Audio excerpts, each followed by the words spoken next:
नमस्ते, मैं रंजीत झा और आप देख रहे हैं ट्रस्ट न्यूज। हमारे साथ ट्रस्ट न्यूज के संपादक हेमंत कुमार लगातार बने हुए हैं, चूँकि विषय ही ऐसा है जिस पर लगातार हम लोग आपके सामने नए नए तथ्य रख रहे हैं। बीपीएससी पेपर लीक से जुड़ी हुई यह चर्चा है। इसमें नई जानकारी यह है कि हम लोग जिस आईएएस रंजीत कुमार सिंह के बारे में आपसे चर्चा कर रहे थे कि उनके कास्ट कनेक्शन को लेकर या उनके पेपर वायरल करने वाली बात में जो उनकी भूमिका है कि उन्होंने अमरिंदर सिंह तक उस वायरल प्रश्न पत्र को पहुंचाया, फिर उसके पीछे की कड़ी थी कि कृष्ण मोहन के साथ उनकी दोस्ती, जो कृष्ण मोहन जेल में है। इन तमाम चीज़ों के बीच एक नई बात जो सामने आई है वो ज़रा सुनिए, चौंक जाएंगे।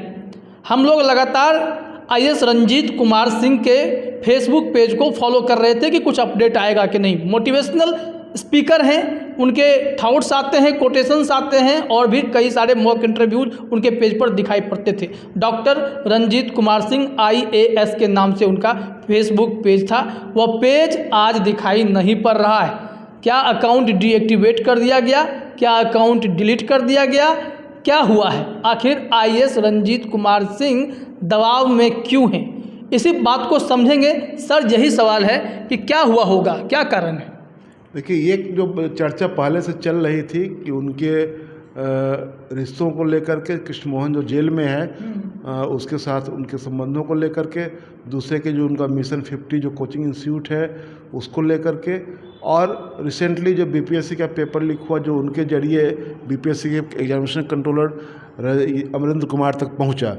तो इन तमाम चीज़ों में उनसे पूछताछ भी ईओयू ने की, जो एसआईटी बनी हुई है, और उसके बाद ये सवाल सामने आ रहा था कि रंजीत सिंह की उसमें भूमिका क्या है।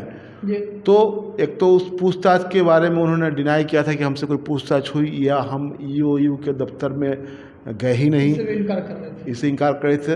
कृष्ण मोहन से अपने रिश्तों को इनकार कर रहे थे। तो उनके रिश्तों की जो सबसे बड़ी गवाही है, जो विजुअल जो उनका जो फेसबुक पर जो है, कृष्ण मोहन के फेसबुक पर और इनके फेसबुक पर दोनों जगह दोनों आदमी दिख रहे हैं। बहुत लंबे समय से हम लोग ये कह रहे हैं कि दोनों में बहुत इंटीमेट संबंध हैं, और बताया जा रहा है कि 18 साल पुरानी दोस्ती। बिल्कुल। और ये भी सुनने में आया है कि वो जब दिल्ली में पढ़ाई कर रहे थे, जब वहाँ तैयारी कर रहे थे, तो उस दौरान भी कृष्ण मोहन उनके साथ था। तो उस रिश्ते को नकारना अपने आप में एक संदेह पैदा कर रहा था। हो सकता है कि आपका कोई बहुत निकट का दोस्त भी, बहुत निकट का संबंधी भी किसी गलत काम में फंसे, तो कोई ज़रूरी नहीं कि उसमें आपकी भूमिका हो। लेकिन जब आप एस्केप करने लगते हैं, उसको पहचानने से मना करने लगते हैं, उससे रिश्तों को छिपाने लगते हैं, तो संदेह के दायरे में आप आ जाते हैं। तो एक बात तो यह हुई। दूसरी बात, जो नई बात हुई जिसकी चर्चा आप कर रहे हैं, कि जो फेसबुक प्रोफाइल उनका है वो डीएक्टिवेट हो गया है या डिलीट कर दिया गया है। अगर ऐसा हुआ है तो यह फिर से एक नया संदेह पैदा करने वाली बात है। तो इस पूरे प्रकरण में एक ये जो नई बात आई है कि ये ऐसा हुआ है, उनका फेसबुक प्रोफाइल जो है अब दिख नहीं रहा है, डीएक्टिवेट हो गया है या डिलीट हो गया है। उससे आगे की बात ये है कि जो ब्यूरोक्रेसी है बिहार में, अब हम आते हैं ब्यूरोक्रेसी के सवाल पर। जो लोग, अब इनकी भूमिका तो संदिग्ध हो गई, तो इस संदिग्ध भूमिका को थोड़ा सा और आगे बढ़ाएंगे तो एक नई जानकारी यह आ रही है कि जो जयवर्धन गुप्ता वीडियो पकड़े गए, जो अभी जेल में हैं, जो आरा में कुंवर सिंह कॉलेज में सेंटर सुपरिटेंडेंट, ये सेंटर मजिस्ट्रेट थे, मजिस्ट्रेट ऑन ड्यूटी थे वहाँ पर, और उनको जेल भेजा गया है इस मामले में, पेपर लीक कांड में। तो उनके बारे में एक जानकारी उस समय आ गई थी कि ये 2018 में रिश्वत लेते हुए पकड़े गए थे, और उनको फिर 2021 में मार्च में उनको निलंबन से मुक्त कर दिया गया, और फिर वो वीडियो के पद पर ही तैनात कर दिए गए। तो पहले तो उनका नाम आया। अब एक नई जानकारी आई है, अखबारों में खबर छपी है, प्रभात खबर ने उसको छापा है कि उस दौरान 8 ऐसे वीडियो थे जो रिश्वत लेते हुए पकड़े गए थे और उनको निलंबित किया गया था, और उन तमाम लोगों को निलंबन से मुक्त कर दिया गया।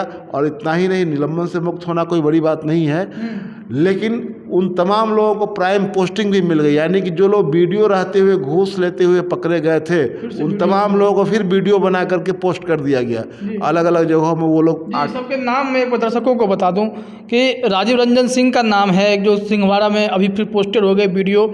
शैलेश कुमार केसरी है, पुनपुन में है। विनोद कुमार विक्रम में है। लोकेंद्र यादव जलालगढ़ में है। जयवर्धन गुप्ता बरहरा में है। प्रमोद कुमार मकेर सारण में है। दिवाकर कुमार चौरोत सीतामढ़ी में है, चौरोत हाँ। विनीत कुमार सिन्हा राघोपुर में है। तो ये सारे जगहों पर इन लोगों की तैनाती फिर से कर दिया जाना, ये 8 ऐसे अफसर में। आप बताइए कि एक जो सवाल इससे उपजता है वो यह कि जैसे जयवर्धन गुप्ता पकड़े गए और ये आरोप लगा कि ये स्वच्छ छवि, दागदार छवि के रहते हुए इनको ड्यूटी मिल गई। बीपीएससी ने एक सर्कुलर जारी किया है और कि अब अगली परीक्षाओं से जो मजिस्ट्रेट बनेंगे वो दागी लोगों को नहीं बनाया जाएगा। और दूसरा ये कि अब किसी निजी शिक्षण संस्थान में सेंटर नहीं होगा। आपको याद होगा 2 नया इस पेपर लीक कांड के बाद इन्होंने जारी किया है। सवाल यह उठता है कि जयवर्धन गुप्ता तो पकड़े गए तो इनका इतिहास भूगोल सामने आ गया, लेकिन जो बाकी के 7 बचे हुए लोग, चाहे ऐसे और लोग भी होंगे, दूसरी सेवाओं के भी लोग होंगे, तो ये खासकर जो अभी जो जिनके 8 के नाम हमने गिनाए उसमें एक तो पकड़े गए, बाकी जो 7 बचे ये कहीं ना कहीं ड्यूटी में तो रहे होंगे। सही बात। तो जब आप यह संकल्प लेते हैं कि हम अब दागदार लोगों को मजिस्ट्रेट नहीं बनाएंगे, क्या मजिस्ट्रेट बनाने से पहले उनका हम सीआर चेक करेंगे।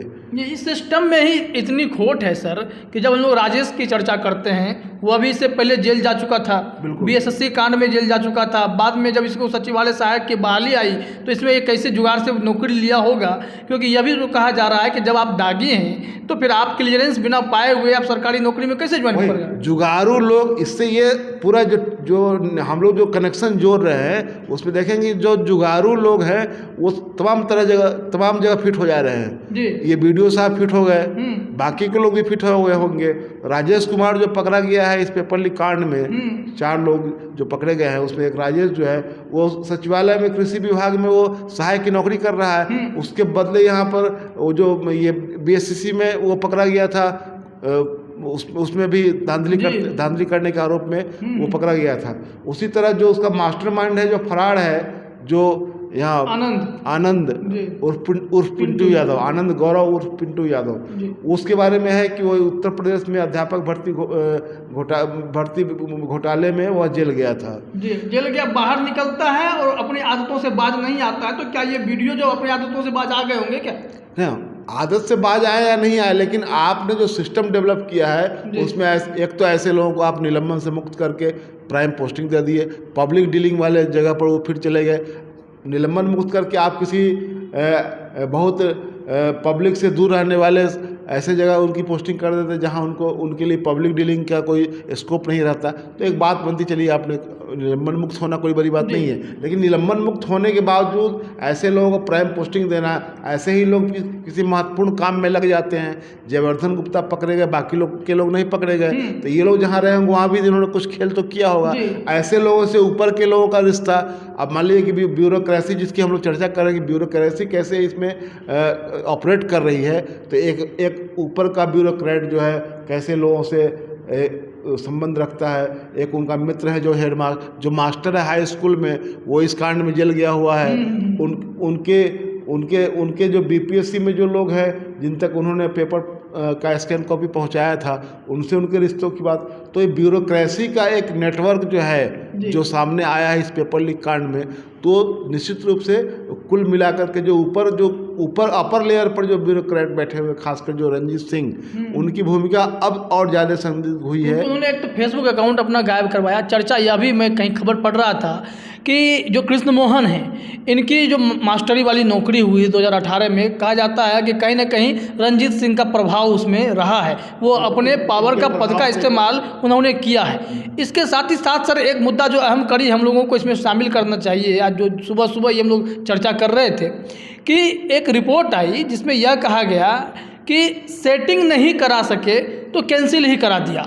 यह जो खबर आई है बहुत अच्छी हमें भी लगी, क्योंकि इसमें तर्क कई लोग पूछते आ रहे हैं कि आखिर अगर वो गलत होते तो वो अमरेंद्र कुमार को IAS रंजीत सिंह पेपर क्यों भेजते, या फिर कृष्ण मोहन जो है वायरल करने के लिए क्यों कहते।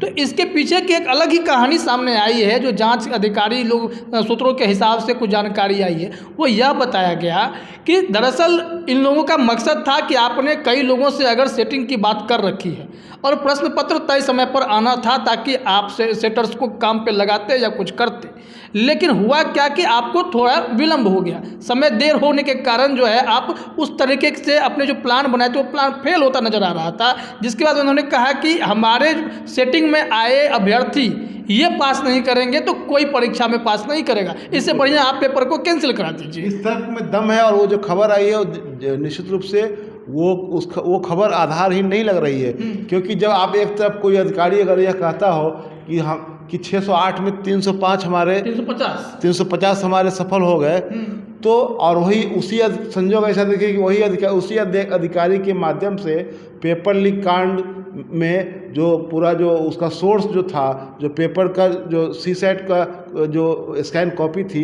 वो BPSC के एग्जामिनेशन कंट्रोलर तक पहुंचा, उन्हीं अफसर के महोदय, उन्हीं रंजीत सिंह के जरिए वो पहुंचा उनके पास, अमरेंद्र कुमार के पास। और वही रंजीत सिंह पहले 2064वीं परीक्षा के बारे में ऐलान कर रहे थे कि 608 में 350 हमारे पास कर गए।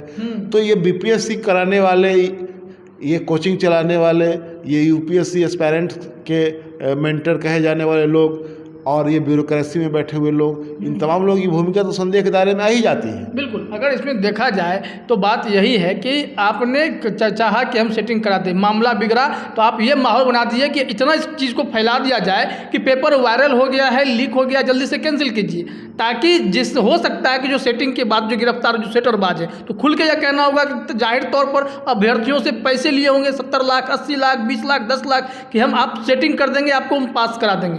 मामला से अगर सेट नहीं हुआ तो पेपर ही कैंसिल करा दिए कि फिर से परीक्षा होगा तो फिर से तय करेंगे। तो इसी चक्कर में क्या ये उल्टा दाव पड़ गया? हाँ, ये भी हो सकता है। दूसरी बात यह है कि अभी भी यह सवाल बरकरार है कि और किसी माध्यम से BPSC के पास यह क्यों नहीं आया। सही बात। पूरे बिहार में परीक्षा के सेंटर थे, तो पूरे बिहार से यह एक ही रूट से कैसे आया? रूट एक ही है जी, बस टॉप से जो है सीधे पहुंचता है और एक आदमी के बिना पर। और BPSC इतनी जल्दबाजी में होती है कि 3 घंटे में यह फाइनल हो जाता है कि नहीं पेपर वायरल हो गया है। आखिर ये क्या कहानी थी? BPSC को किस बात की जल्दबाजी से? आप 24 घंटे का समय तो आप भी मांगे थे ना। जो हमको याद है कि शायद राजेश, निशिकांत, कृष्ण मोहन, ये IAS रंजीत और उसके बाद अमरिंदर, ये जो ट्रैक है जिसके जरिए वहाँ तक पहुँचा है, ये ट्रैक और तो कहीं पैरेलल नहीं दिख रहा है।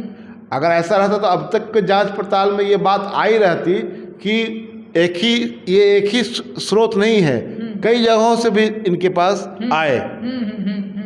जी, और जगह से क्यों नहीं आया? हाँ, ये सवाल तो लगातार इसी बात पे बना हुआ है कि जो कड़ी को हम लोग देख रहे हैं, एक तो ब्यूरोक्रेसी की कड़ी है, कैसे अफसर बने हुए रहते हैं, निलंबन हो भी जाता है, निकल भी जाते हैं, वापस आ जाते हैं। दूसरे लोग जो थे उनके बारे में ये सामने नहीं आ रहा, जैसे कि दिलीप के बारे में चर्चा जो तो ये इस ट्रैक में दिलीप नहीं है। इस ट्रैक में दिलीप नहीं है, लेकिन वही कृष्ण मोहन ने दिलीप को भी ये चीज़ें भेजी थी, जिसके बाद वो दूसरे को, हाँ, वो CMO को उसने भेजा था। हाँ, फिर दिलीप ने तुरंत वो उस चीज़ को CMO के पास जो मेल किया। तो ये बात तो है कि आपने चलिए दिलीप को भी भेज दिया, और दिलीप से शायद यह भी कहा गया था कि आप छात्रों की आवाज़ उठाते हैं, जल्दी से इसको जो है आप बहुत आगे तक फैलाइए। तो यह कहीं ना कहीं एक मंशा भी तो होगी कि दिलीप अगर आवाज़ तेज़ी से उठाएंगे, जोरदार आवाज़ उठाएंगे, बात मुख्यमंत्री तक जाएगी, पॉलिटिशियंस में जाएगी, तो फिर यह होगा कि दबाव बनेगा, पेपर कैंसिल हो जाए, और कैंसिल कराना ही शायद इस सेटरबाजों का मकसद था। बिल्कुल, ये संदेह बिल्कुल निराधार नहीं है, और ये लग रहा है कि ये इस तरह इसी मंशा से ऐसा कुछ किया गया होगा कि जो लोग इस पूरे रैकेट में थे उनका लाभ इससे सध नहीं रहा था, उनको लाभ पहुंचता हुआ दिख नहीं रहा था, तो हुआ कि खेल बिगाड़ दिया जाए। तो अभ्यर्थी परेशान होता रहे। हाँ, तो खेल बिगाड़ने की मंशा भी हो रही होगी कि जब हमारा खेल नहीं मैंने सफल हुआ तो हम पूरा खेल ही बिगाड़ देते हैं। तो ये बिल्कुल संभव है जी। तो अभी इस चर्चा में आप समझ रहे थे कि सेटिंग नहीं तो कैंसिल करना ही इन लोगों के पास एक विकल्प रह गया था और आनंद फानंद में सब कुछ के तार जुड़ते जाते हैं। यहाँ बीपीएससी की भी भूमिका थोड़े से सवालों में है कि आप बहुत जल्दबाजी में थे और आपको 3 घंटे में यह पता चल गया कि पेपर वायरल हो गया है, लेकिन ये अभी तक जो है आप जो है पूरे गहराई को अगर समझेंगे नापेंगे तो IAS रंजीत सिंह अपना फेसबुक अकाउंट क्यों बंद करते हैं, क्या कारण हो सकता है। EOU तो लगातार जाँच कर रही है, मामले में रोज़ कुछ ना कुछ अपडेट तो हमें मिल ही रहे हैं जिसमें जानकारी आ रही है। चीज़ें सामने परत दर परत खुलेंगी, इंतजार तो करना ही पड़ेगा, लेकिन इस बीच में ज़रूरी यह है कि एक बार IAS रंजीत कुमार सिंह से दोबारा पूछताछ भी होनी चाहिए, क्योंकि अकाउंट बंद करने के पीछे आप संदेह में के घेरे में आ रहे हैं। कुछ ना कुछ कारण तो होगा ही। फिलहाल इस चर्चा में इतना ही। बंद रहिए आप हमारे साथ अगली खबरों के लिए। बहुत बहुत धन्यवाद। धन्यवाद।